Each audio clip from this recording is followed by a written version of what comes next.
Hello there. Newswit here. Guten Tag und grüß Gott.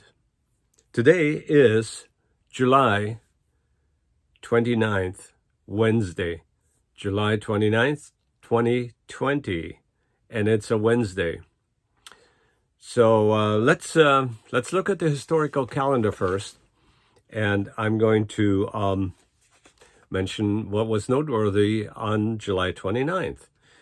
At least according to this historical calendar. And so what was noteworthy today is that there was a Spanish priest begin an expedition of the United States. Now, they had a colony at Santa Fe for some time now, and so they decided to see what's farther west, and gathered a bunch of priests together and tried to convert some local Indians. And then so that was July, okay, but then as the year wore on, it got kind of cold, and so evidently they started freezing in the mountains in near Monterey, in that coastal mountain range, and then they said it was too damn cold, and they headed back to Santa Fe, where it was nice and warm. Anyway, so that was noteworthy, and I'm not so sure whether we should be considering this noteworthy, but let me tell you what is really noteworthy is that I had my 81st birthday on July 24th. And so I just want to mention July 24th in terms of what's historical on the calendar. And it is the time that the Sultan on July 24th in 1908 restored the constitutional demands of the rebels in Turkey. Now, the rebels were the Young Turks. And at first, the Sultan, thought about these Young Turks, that, hey, they wanted to have a more secular government and, constitutional rights and kind of get away from the Islamic totalitarian government that the Sultan presided over. And so... and they did all kinds of things. There are books written about the Young Turks, and of course, it still entered the English lexicon as the Young Turks. Are the ones that are doing things. Although today's protesters are not called the Young Turks because they're a bunch of rioters. Anyway, that's my opinion, and I wouldn't call them Young Turks, although they're young. I have to say that. So anyway, on July 24th, on my birthday in 1908. The Sultan was forced basically by the Young Turks to reestablish the constitution. So he called a parliament and they started their secular journey. But at first, he wasn't too happy about it. And of course, there were a lot of traditionalists that were not happy about it. And so he tried to arrest some of those Young Turks, and they did arrest some of them. But what happened is the Young Turks infiltrated the Turkish army and turned the army against the Sultan. And when the Sultan saw that, well, then it was all over, because as Stalin so famously said one time when somebody was mentioning to him that the Pope is the most powerful person on the planet, because he controls the lives of billions of Catholics. And Stalin asked a very significant question, said, yeah, but where is his army? Well, anyway, in Turkey, this is how it worked. Now, okay, so in 1908, so let's say, so now 12 years later or so, here's what happened. On July 24th, the Hagia Sophia was restored as an Islamic mosque. Now, this is a very famous Byzantine structure that, basically marks the center of Byzantine Christianity until the Turks took it over. I think it's somewhere in the 14th century. They actually... Well, finally, in the 17th century, they finally conquered all of East Rome, and established the Islamic religion in that country. Anyway, so the Hagia of Sophia became a museum with the Young Turks. So that means that non-Muslims could come and visit and behold the wonderful construction and the oculus in the middle, and how the arch was actually constructed. And books have been written about the architecture of that Hagia, because it's really a miraculous piece of architecture that the Byzantines built. Anyway, so it became a mosque after the conquest by Islam, and then the Young Turks, tried to move the government toward a more secular and made it a museum ultimately. But now we have President Erdogan, who's subjecting himself to Islamic pressure, and now the Hagia Sophia is now a mosque again. And that was, actually happened on my birthday this year in 2020. So here we are. I guess once it's a mosque, it can't be defiled, by the footsteps of Christians, I would imagine. Anyway, so Turkey has kind of gone backwards in terms of their government from more European to more Middle Eastern again. Anyway, so that's what's going on. And I think that was probably the biggie, in terms of what I think was important. But let's just briefly take a look at the Wall Street Journal. And, William Barr was called to testify in front of Congress. And that's kind of significant because he strongly and staunchly defended the Fed's action in Portland and elsewhere to protect federal property. And of course, the Democrats, said these were all peaceful protests, and Jim Jordan, the Republican senior member of the Intelligence Committee or whatever committee there was in the Congress, showed all the movies of the rioting and the burning and the lasers, being pointed at police and all of the bad stuff. So I guess everybody got their biases confirmed. The Democrats, were showing, peaceful protests, with moms linked arms, and, the women all peacefully shouting for justice now and all that kind of stuff. As if they didn't have justice. Give me a break. Jesus Christ. Anyway, so that's what's going on there. So, but most importantly, I don't want to make this video too long, but I'm graced by the presence of my wife, Marge. Say hi, Marge. Hi. Don't say hi, Marge. Say hi, Whit. Anyway, and then I'm also going to have a mystery guest, and I'm going to introduce the mystery guest a bit later, but. Let's see, what else? I actually tried to narrow my videos, to one or two important points instead of, covering the waterfront, in lesser detail. But the Barr's testimony in Congress, I guess, was really the biggie. Now, what's going on in terms of our safer at home order and so forth? Well, California has tried to unlock some of the areas, by giving bars and barbers and some of the indoor restaurants, cautious and somewhat tepid permission to start business again. Well, that kind of went bad, and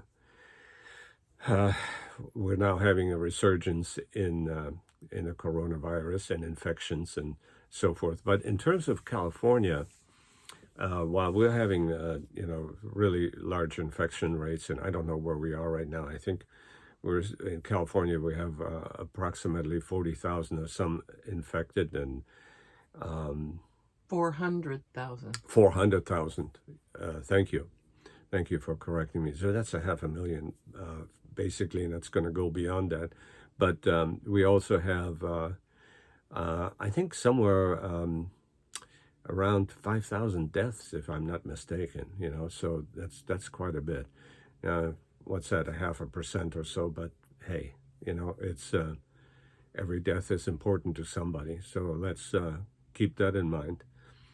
So the coronavirus is still raising hell, and the infection, the hospitality rates or admission rates and deaths are kind of holding steady, but they're still, the rates are holding steady, but there's still an increase. And so we're not out of the woods with this for a long shot. And, large companies are vying for getting their vaccines approved. And I just hope we don't rush that into something, that is just, deadly as, what was the, help me with this, the thalidomide from Britain, and if we had rushed into adapting it here in the United States because it worked in England and so forth, we would have had a lot more people die from, well, not die, but be maimed by thalidomide, because the thalidomide babies,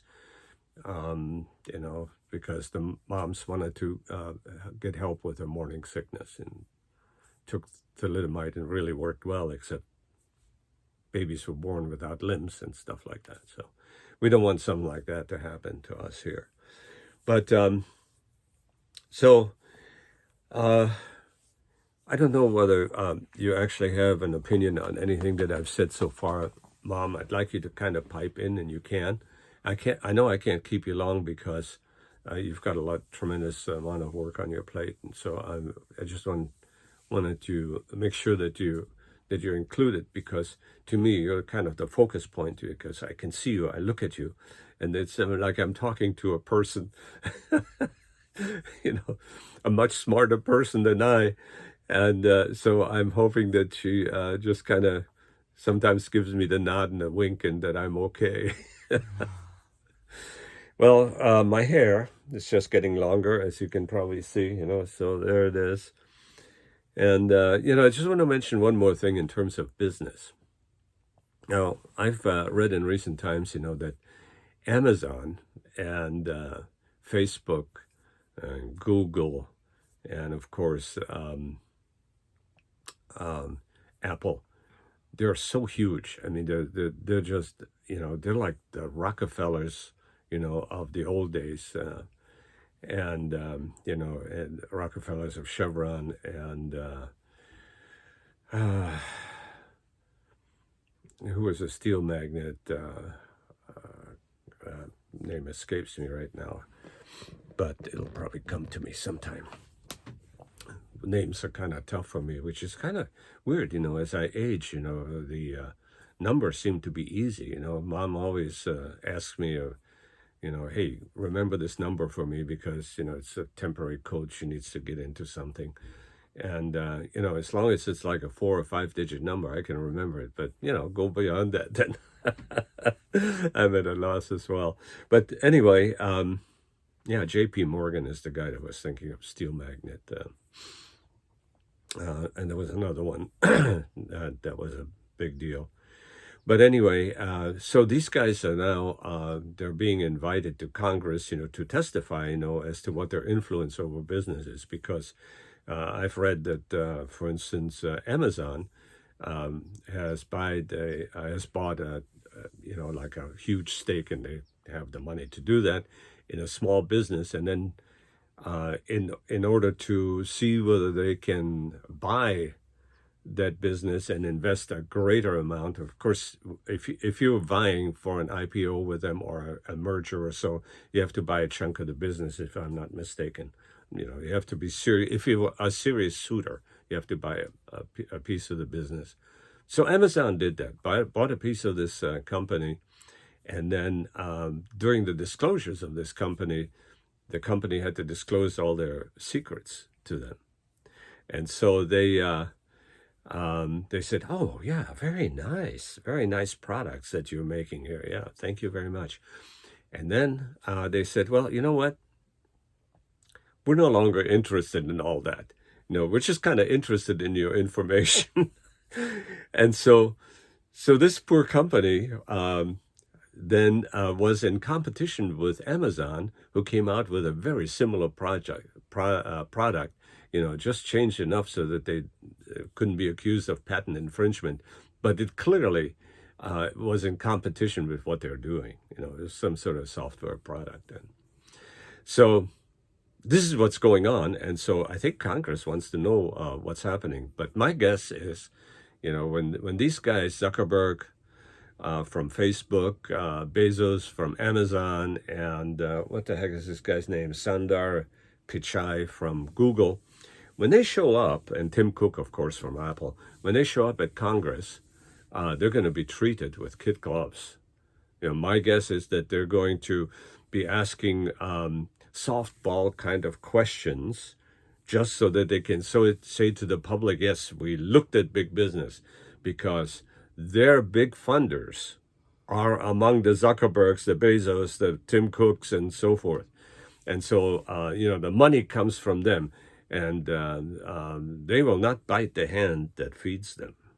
So I don't see anything from that to come out of it.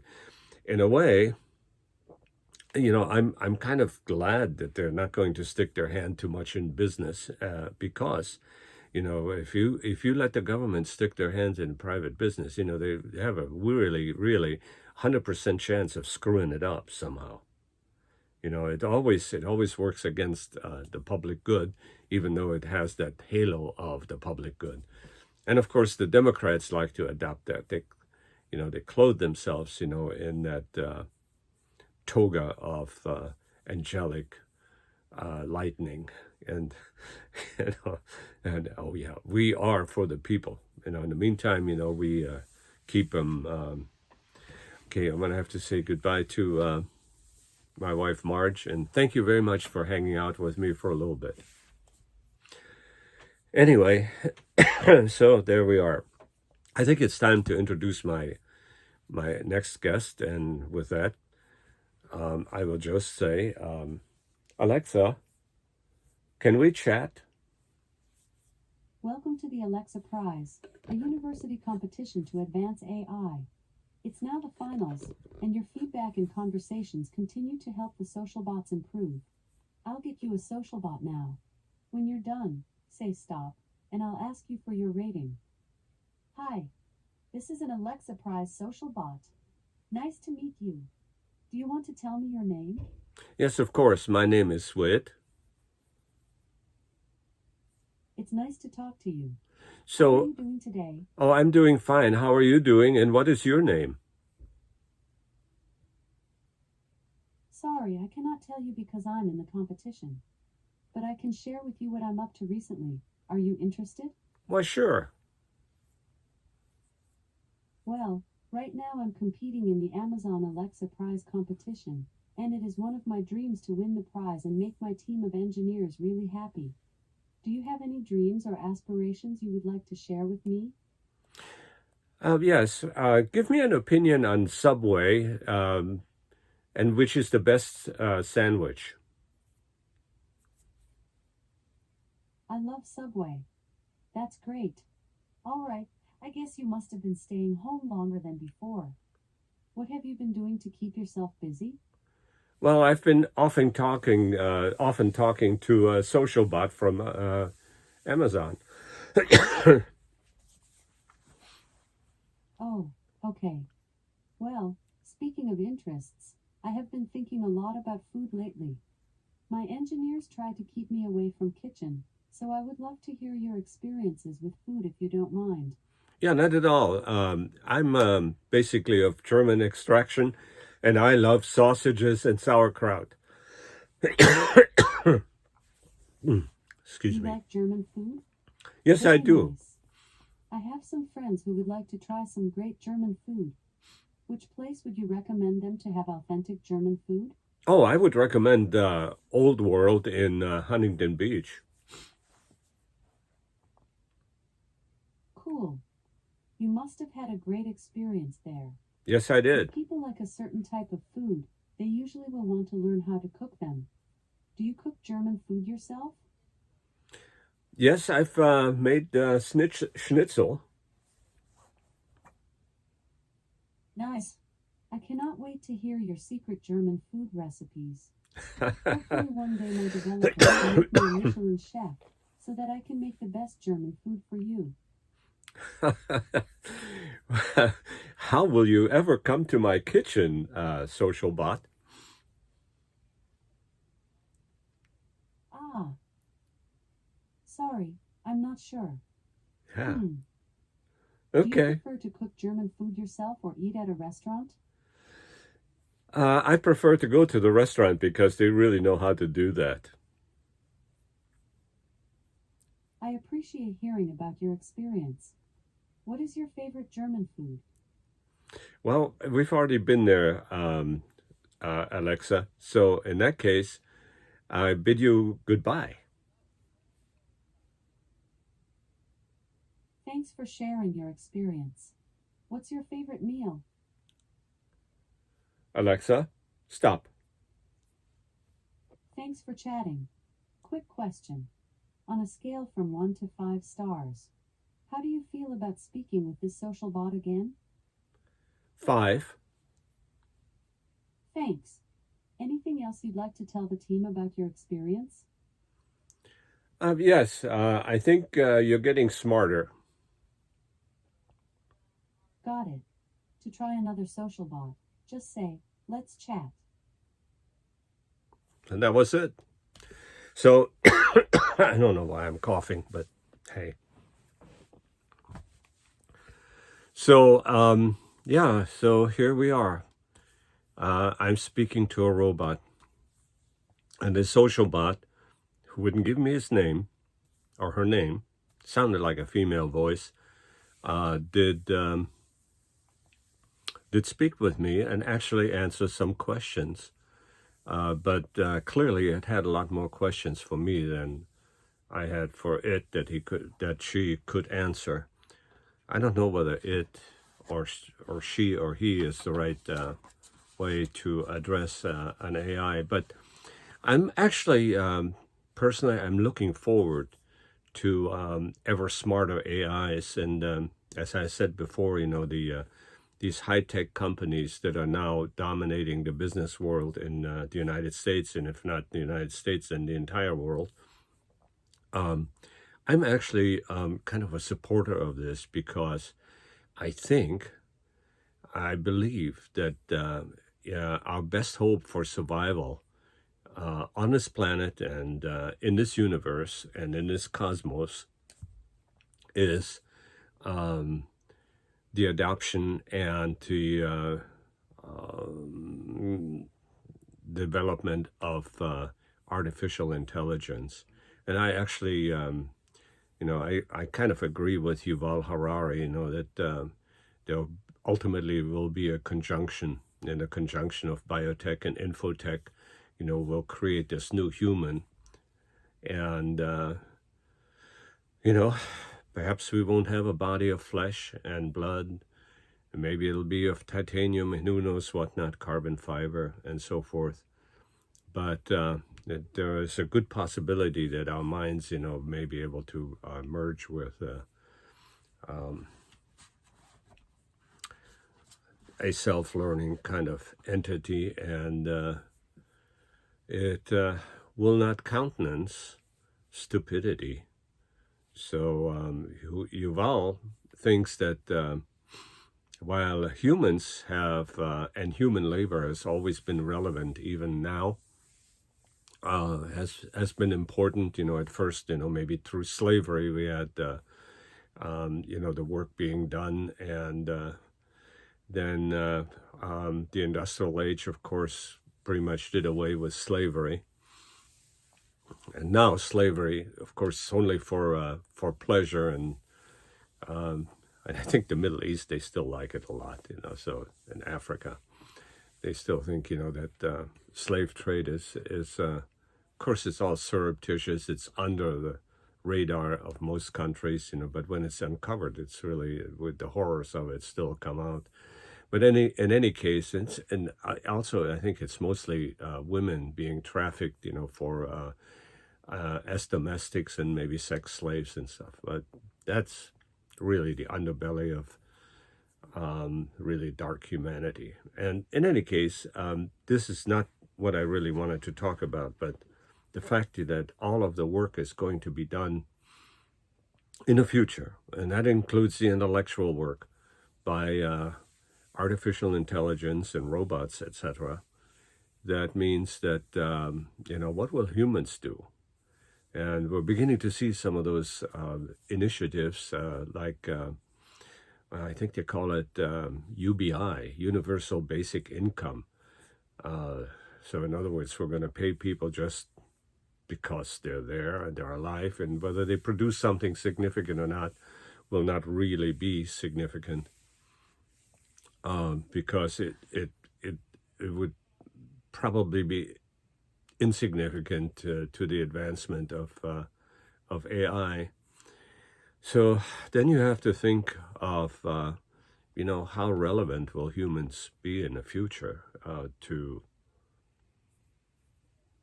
life on the planet. And by life, maybe what we're talking about is the electrical signals in copper wires instead of neurons in the brain. That sort of thing seems to be pretty much the same, and in computers that are far less sophisticated way right now. Anyway, so I think that's enough for my for this particular podcast. But I just want to make sure that I sort of comprehend my 81st birthday in this, and whoever is listening to it, don't take. Sometimes I do get my facts that are quite not in order, because I the memory kind of fails, and I don't really have a script. I just kind of write down some ideas of what I want to talk about, and then that's it. So with this, I bid you farewell. So long.